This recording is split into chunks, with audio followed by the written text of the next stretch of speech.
Imagine a conscious contact with God so strong that no matter what you are doing or not doing, that no matter what your kids are up to or not up to, and that whether you've got the person of your dreams or they're just not cooperating, that you are happy, content, and at peace. A space where everyone else's thoughts, attitudes, and actions are beautiful and exactly as they are supposed to be. Well, this is the space where I like to play. My name is Mischa Z, and this is today's Bitch Slap. Join me as I shed light on the thoughts, actions, and attitudes that are causing you pain, and we train our minds to go to the capital S inner self, the joy that is waiting for us, the God within. Okay, for this episode, I have written down, just because I cannot comprehend it does not mean it is not true, or that people are not experiencing it. As my awareness and perception grows. I'm not sure why I wrote that down this morning. I can tell you this. I will talk about that in a second here, but first off, I was just going to say, sometimes I'll be inspired with an idea, and then I think, oh, I'll just tackle it later, when I could just oftentimes record in the moment.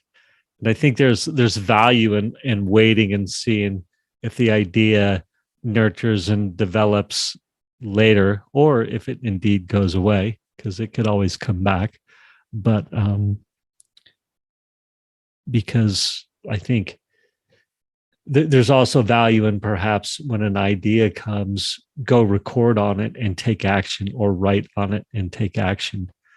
But there's a delicate balance there between sticking with what you're doing and coming back to the idea later, or stopping what you're doing and writing down and recording. Obviously, I'm doing a podcast, so recording the episode in the moment. So I remember distinctly this morning as I wrote down that idea, I was like, oh yeah, this will be great to do later. And my gut was like, you should probably just do it now. But I didn't. Whew. Thank you for listening to that. Just because I cannot comprehend it does not mean it is not true, or that people are not experiencing it. And as my awareness and perception grows, I start to see that, oh yeah, maybe people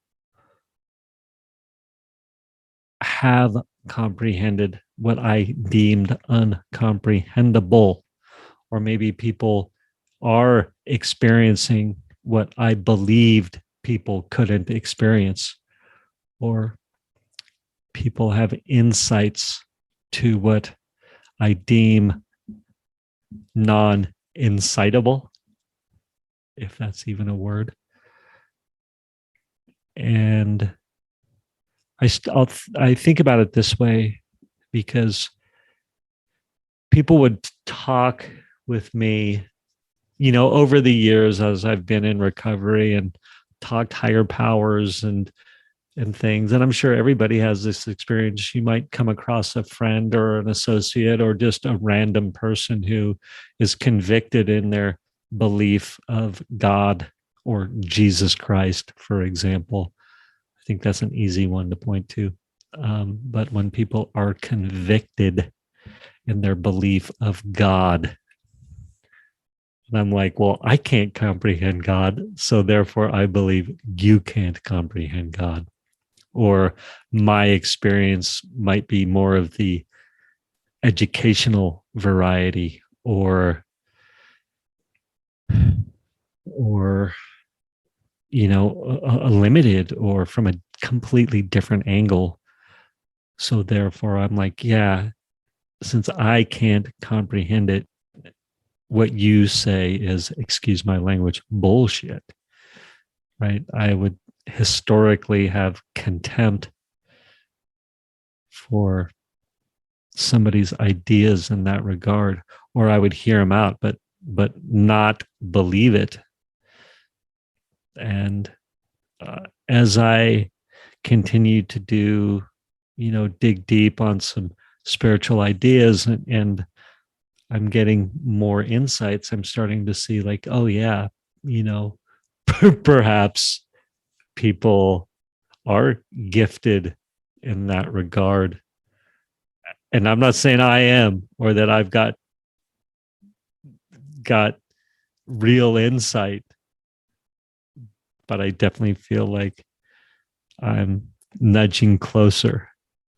And I think I've said this before, but I'll say it again. In the Bhagavad Gita, I believe it is, Krishna's basically telling, I think it's Arjuna, is telling him, hey,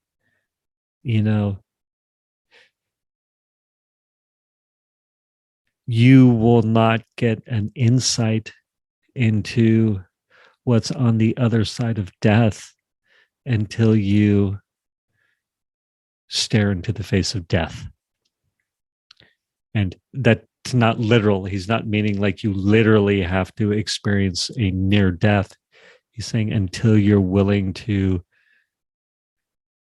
meditate on it, think about it, experience it that way mentally, or I don't know if experience is the right word, but really, yeah, let your mind go there. Perhaps you will not get surety that there is another side, or and whatever that is. I'm not saying there is another side. For me, it's manifesting like this. So I've a number of years ago started meditating on death.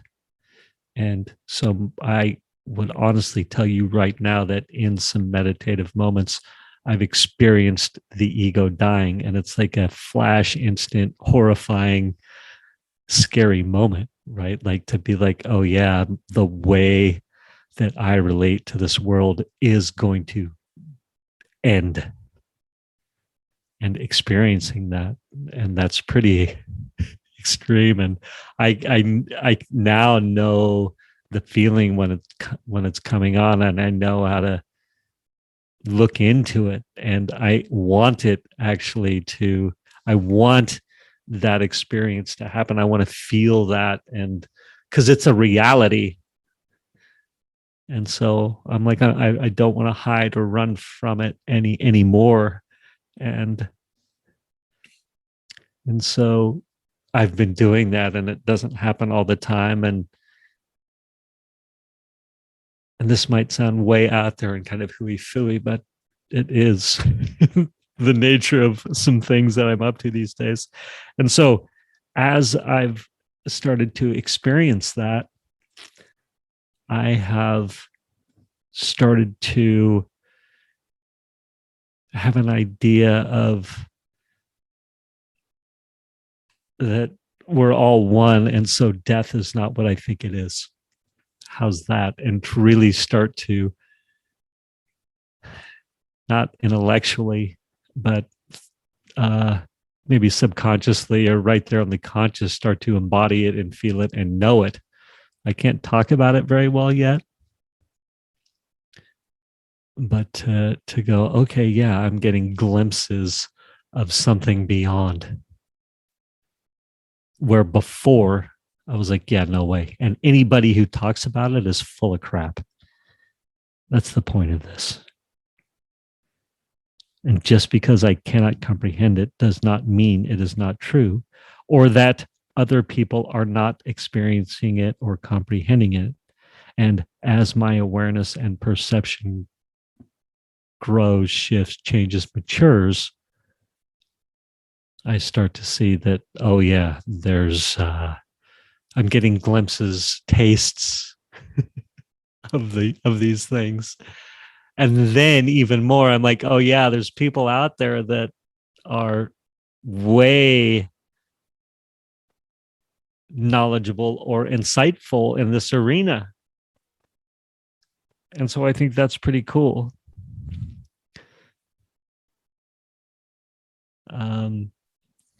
So I think about it too, I think about the physically, it's easy for us to be like, oh yeah, there's physically gifted people that can do things that I can't do, and we can see it. And it's easy to quantify. And it's like, wow, I don't know how someone's, doing what Michael Jordan does, for example, or, Steph Curry hitting 3 half-court 3-point shots seemingly at will. But it's like, yeah, that's visually, yeah, I guess just because I can't do it doesn't mean it can't be done or thought up or what have you. Or sometimes we can see that with really smart scientist people, super smart thinkers. Like sometimes I'll watch what's the guy's name? Russell Brand, that comedian. That dude is smart. And he's thinking about lots of cool stuff. I don't agree with all of it. Some of it I definitely agree with. But he's a cool thinker, clearly very smart, and funny. And so he sort of backs up what I'm saying there as well. It's like, yeah, that guy thinks, contemplates, meditates on things that I doubt if I'll ever. He thinks about and talks about a lot of political stuff. I'm like, damn, that dude is like, he's politically tapped in. So it's pretty cool. It's pretty cool. Anyhow, there you go. I told you about, I'm on this kick of tell you what I'm going to say it, and then tell you what I said. So we just discussed, just because I cannot comprehend it does not mean it is not true, or that people are not experiencing it. Okay, I'm done. Have a good day. Thank you for spending time with me today. As someone who is committed to growth and service to this world, I so appreciate your willingness to come with me, go within, and serve our world through change. If you found value in this podcast and you know someone who can use this message, share this episode with them. Share it so our mission can be achieved one episode at a time. And of course, subscribe so you can hear more. And lastly, for more resources on what has helped me on my journey and can help you on yours, go to belove.media/resources. That's BELOVE.media/resources. Thank you again for listening.